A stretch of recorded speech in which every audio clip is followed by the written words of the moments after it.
नमस्कार। इस ब्रीफिंग में शामिल होने के लिए आप सभी का धन्यवाद। जैसा कि आप सभी जानते हैं, 22 अप्रैल 2025 को लश्कर-ए-तैयबा से संबंधित पाकिस्तानी और पाकिस्तान प्रशिक्षित आतंकवादियों ने भारत में जम्मू और कश्मीर के पहलगाम में भारतीय पर्यटकों पर बर्बरतापूर्ण हमला किया। 25 भारतीयों और एक नेपाली नागरिक को कायरतापूर्ण मौत के घाट उतार दिया गया। मुंबई के 26 नवंबर 2008 के हमलों के बाद यह भारत में हुई किसी आतंकवादी हमले में मारे गए आम नागरिकों की संख्या की दृष्टि से सबसे गंभीर घटना है। पहलगाम का हमला अत्यधिक बर्बरतापूर्ण था, जिसमें वहां मौजूद लोगों को करीब से और उनके परिवारों के सामने सिर पर गोली मारी गई। हत्या के इस तरीके से परिवार के सदस्यों को जानबूझकर आघात पहुंचाया गया। साथ ही उन्हें यह नसीहत भी दी गई कि वे वापस जाकर इस संदेश को पहुंचा दें। यह हमला स्पष्ट रूप से जम्मू और कश्मीर में बहाल हो रही सामान्य स्थिति को बाधित करने के उद्देश्य से किया गया था। चूंकि पर्यटन फिर से अर्थव्यवस्था का मुख्य आधार बन रहा था, इस हमले का मुख्य उद्देश्य इसे प्रतिकूल रूप से प्रभावित करना था। पिछले वर्ष आप सभी जानते हैं, 2.25 करोड़ से अधिक पर्यटक कश्मीर आए थे। इस हमले का मुख्य उद्देश्य इसलिए संभवतः यह था कि इस संघ राज्य क्षेत्र में विकास और प्रगति को नुकसान पहुंचाकर इसे पिछड़ा बनाए रखा जाए और पाकिस्तान से लगातार होने वाले सीमा पार आतंकवाद के लिए उपजाऊ जमीन बनाने में सहायता की जाए। हमले का यह तरीका जम्मू और कश्मीर और शेष राष्ट्र दोनों में सांप्रदायिक दंगे भड़काने के उद्देश्य से भी प्रेरित था।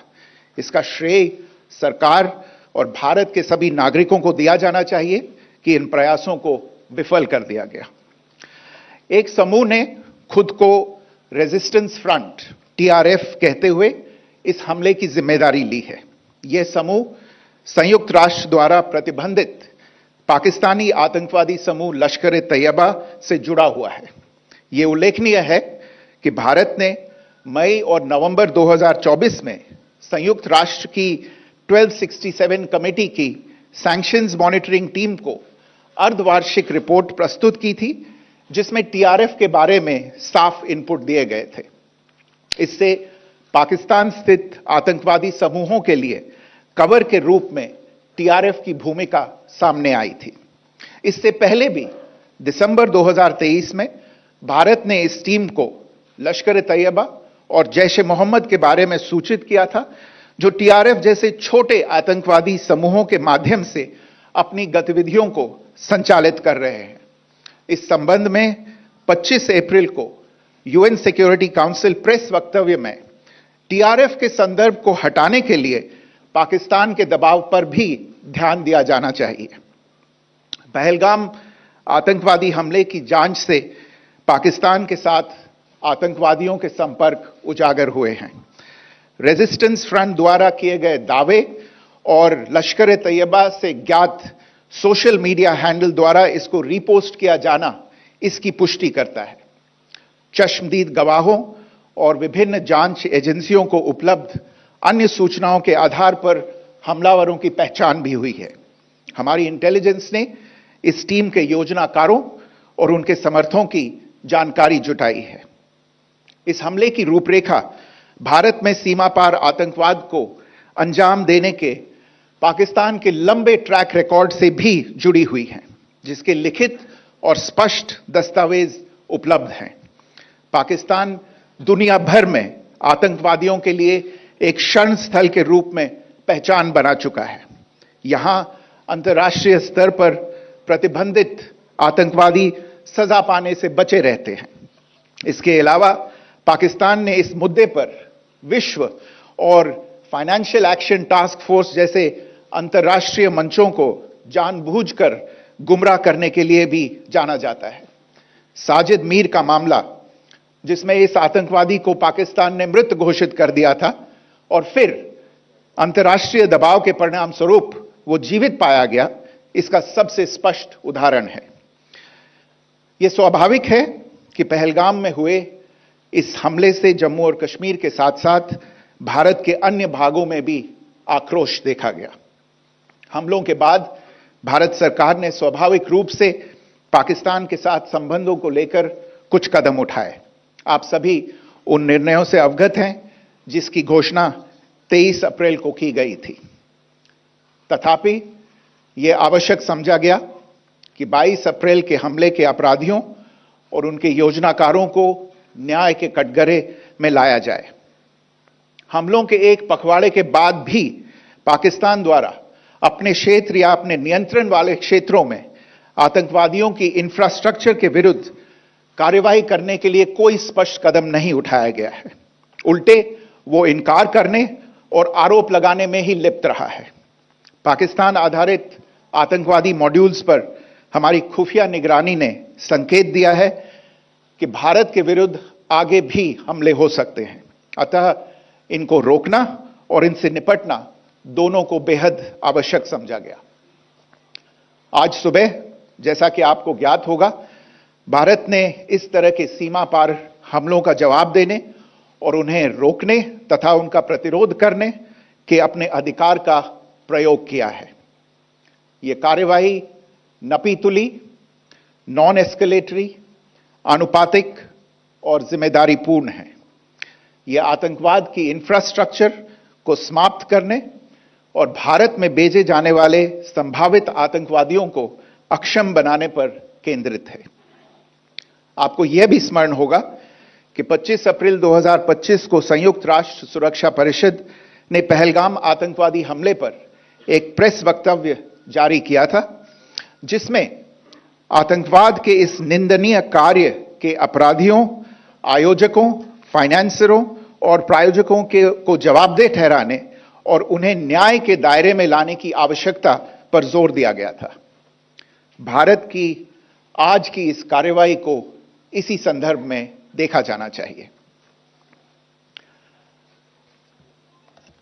Good morning. Thank you all for joining this briefing. As you are all aware, on April 22, 2025, Pakistani and Pakistan-trained terrorists belonging to the Lashkar-e-Taiba carried out a savage attack on Indian tourists at Pahalgam in Jammu and Kashmir in India. They murdered 26 people, including one national of Nepal, causing the largest number of civilian casualties in a terrorist attack in India since the 26 November 2008 attacks in Mumbai. The attack in Pahalgam was marked by extreme barbarity, with the victims mostly killed with headshots from close range and in front of their families. Family members were deliberately traumatized through the manner of the killing, accompanied by the exhortation that they should take back the message. The attack was clearly driven by the objective of undermining the normalcy returning to Jammu and Kashmir. In particular, it was designed to impact the mainstay of the economy, tourism, with a record 23 million tourists visiting the valley last year. The calculation, presumably, was that harming growth and development in the Union Territory would help keep it backward and create fertile ground for continued cross-border terrorism from Pakistan. The manner of the attack was also driven by an objective of provoking communal discord, both in Jammu and Kashmir and the rest of the nation. It is to the credit of the government and the people of India that these designs were foiled. A group calling itself the Resistance Front has claimed responsibility for the attack. This group is a front for the UN-proscribed Pakistani terrorist group Lashkar-e-Taiba. It is notable that India had given inputs about the TRF in the half-yearly report to the monitoring team of the UN's 1267 Sanctions Committee in May and November 2024, bringing out its role as a cover for Pakistan-based terrorist groups. Earlier too, in December 2023, India had informed the monitoring team about Lashkar and Jaish-e-Mohammed operating through small terror groups such as the TRF. Pakistan's pressure to remove references to TRF in the April 25 UN Security Council press statement is notable in this regard. Investigations into the Pahalgam terror attack have brought out the communication notes of terrorists in and to Pakistan, the claims made by the Resistance Front and their reposting by known social media handles of the Lashkar-e-Taiba speak for themselves. Identification of the attackers based on eyewitness accounts as well as other information available to law enforcement agencies has also progressed. Our intelligence has developed an accurate picture of the planners and backers of this team. The features of this attack also tie in with Pakistan's long track record of perpetrating cross-border terror in India, which is well documented and beyond question. Pakistan also has a well-deserved reputation as a haven for terrorists from around the world, with internationally proscribed terrorists enjoying impunity there. In addition, Pakistan has been known to willfully mislead the world and international forums, such as the Financial Action Task Force, on this issue. The Sajid Mir case, in which this terrorist was declared dead and then, in response to international pressure, brought back to life, found alive and arrested, is the most glaring example. The latest attack in Pahalgam has understandably generated deep anger in Jammu and Kashmir and in other parts of India. Following the attacks, the government of India naturally responded with a set of initial measures relating to our engagement with Pakistan. You're all aware of the decisions that were announced on the 23rd of April. However, it was deemed essential that the perpetrators and planners of the 22nd April attack be brought to justice. Despite a fortnight having passed since the attacks, there has been no demonstrable step from Pakistan to take action against the terrorist infrastructure on its territory or on territory under its control.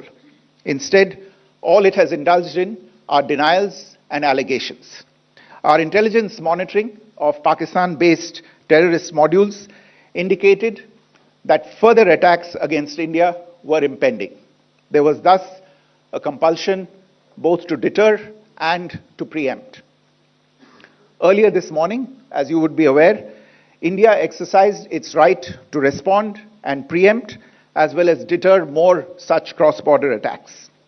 These actions were measured, non-escalatory, proportionate, and responsible.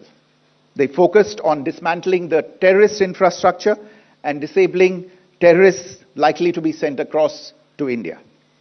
You would also recall that the Security Council on 25th April 2025 had issued a press statement on the Pahalgam terror attack, underlining, and I quote, the need to hold perpetrators, organizers, financiers, and sponsors of this reprehensible act of terrorism accountable and bring them to justice, unquote.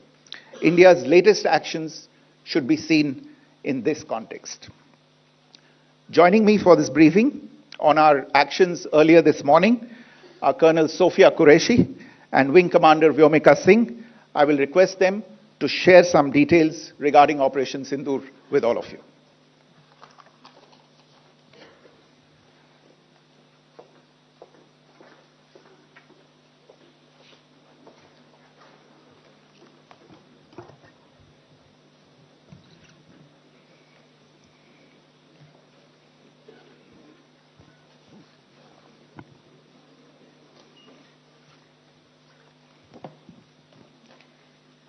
सुप्रभात देवियों और सज्जनों, मैं colonel Sophia Qureshi और मेरे साथ wing commander Vyomika Singh आज आपको 6 से 7 मई 2025 की रात 1:05 से 1:30 बजे के बीच भारतीय सशस्त्र बलों द्वारा अंजाम दिए गए ऑपरेशन सिंदूर के बारे में जानकारी देंगे।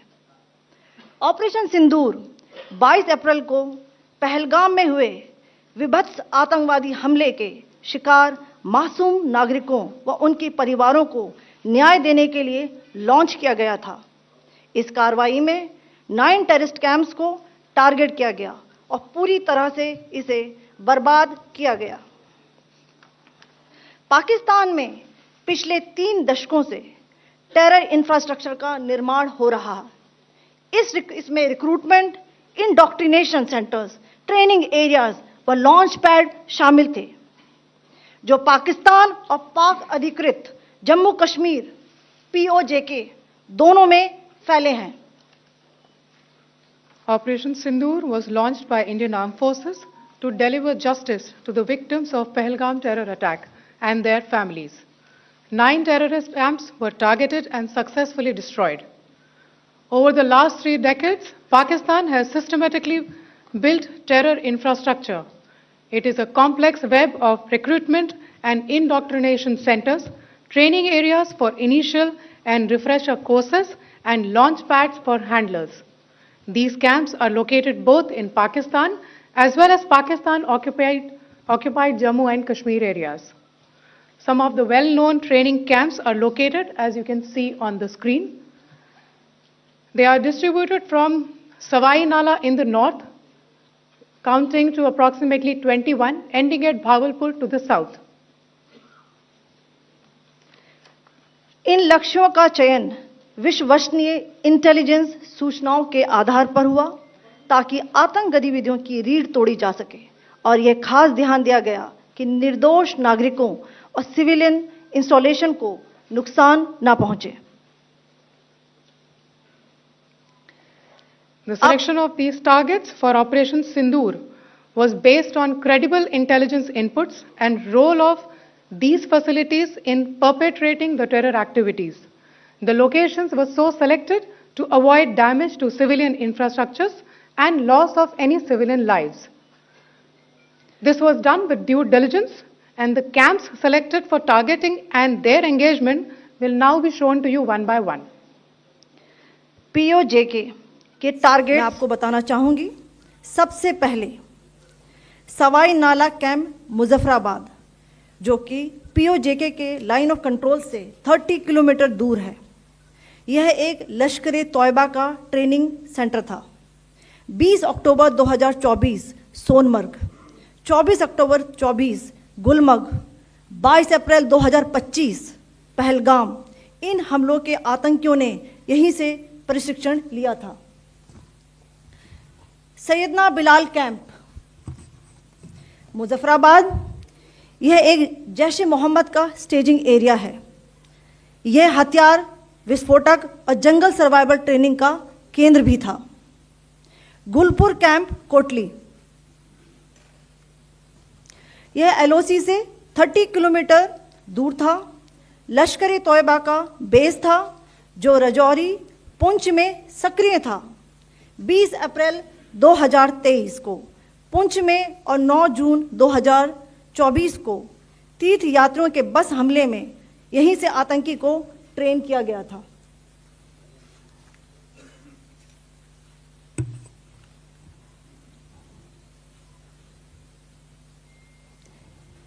बरनाला कैंप बिम्बर, यह LOC से 9 किलोमीटर दूर है। यहां पर हथियार, हैंडलिंग, IED व जंगल सर्वाइवल का प्रशिक्षण केंद्र था। अब्बास कैंप कोटली,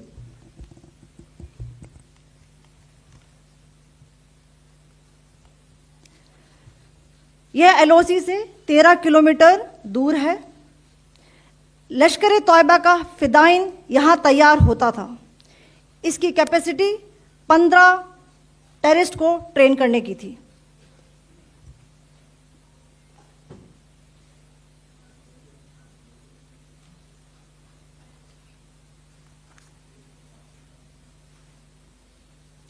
अब मैं पाकिस्तान के अंदर के टारगेट से अवगत कराना चाहूंगी। पहला, सर्जल कैंप सियालकोट, यह अंतर्राष्ट्रीय सीमा से 6 किलोमीटर की दूरी पर है, सांबा कठुआ के सामने।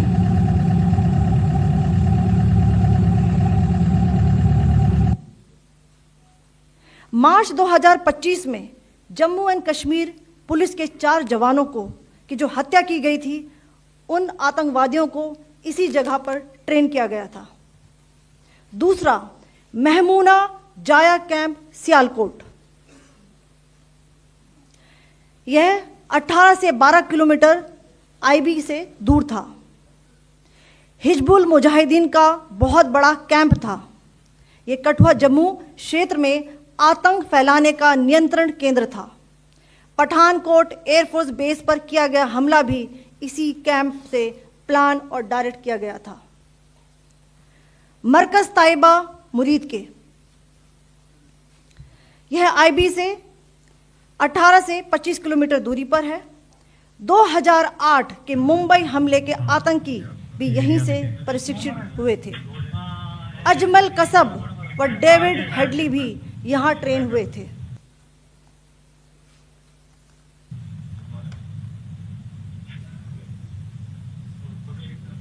आगे दूसरा आया।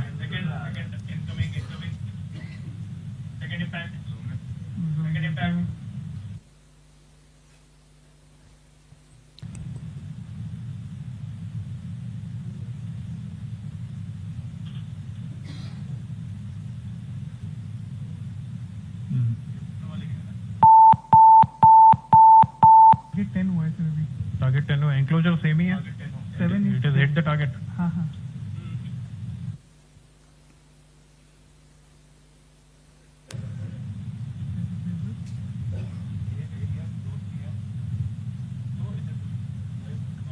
तीन आ गया सर इम्पैक्ट।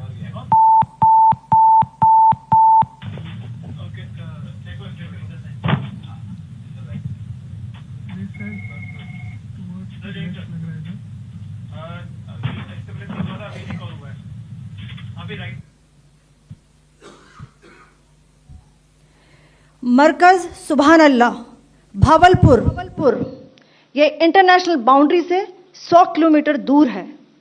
जैश ए मोहम्मद का मुख्यालय था। यहाँ पर रिक्रूटमेंट, ट्रेनिंग व इंडॉक्ट्रिनेशन का केंद्र भी था। शीर्ष आतंकी अक्सर यहाँ आते थे। मैं आप सबको बताना चाहती हूँ कि किसी भी सैन्य ठिकाने का निशाना नहीं बनाया गया और अभी तक किसी तरह की नागरिक क्षति की रिपोर्ट नहीं है। धन्यवाद। जय Hind. The strike on the terror camps were undertaken through precision capability, as shown to you. A niche technology weapons with careful selection of warheads was ensured so that there will be no collateral damage. The point of impact in each of the target was a specific building or a group of buildings. All the targets were neutralized with clinical efficiency, and the results reiterate the professionalism of the Indian Armed Forces in the planning and execution of their operations.